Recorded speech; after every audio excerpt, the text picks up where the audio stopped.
Friends today special recipe idiyappam. First అయితే దానికి కావాల్సిన బియ్య పిండి 1.5 కప్ బియ్య పిండి తీసుకోవాలి. ఇప్పుడు స్టవ్ పైన ఒక ప్యాన్ పెట్టేసుకొని 2.5 కప్ వాటర్ వేసుకోవాలి. వాటర్ లో తగినంత ఉప్పు వేసుకోవాలి.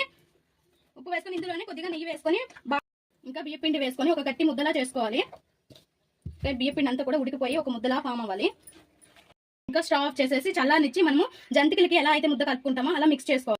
ఇలా లైట్ గా వేడి ఉండేటప్పుడు ఇలా ఒక ముద్దలా ఫామ్ చేసుకొని ఒక ముద్దను తీసుకొని ఇలా జంతికల గొట్టంలో వేసుకోవాలి. ఇలా చిన్న పోస అనేది కారపోసి ఉంటుంది కదా, దాన్ని తీసుకోవాలి. వేసుకొని ఇంకా ఇడ్లీ పాత్రలకి మనం కప్పులకి ఆయిల్ పూసుకొని రెడీగా ఉంచుకోవాలి.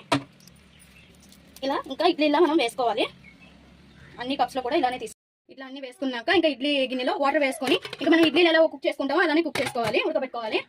పొయ్యి మీద పెట్టేద్దాం, మూత పెట్టేసి ఇంకా మన ఇడియప్పం అనేది రెడీ అయింది ఫ్రెండ్స్. చూడండి, ఇలా చేతికి ఏమంటకపోతే రెడీ అయిపోయినట్లని, లేదంటే కొంచెం పిండిగా అంటే చూసారు ఫ్రెండ్స్ మన ఇడియప్పం రెడీ అయిపోయింది.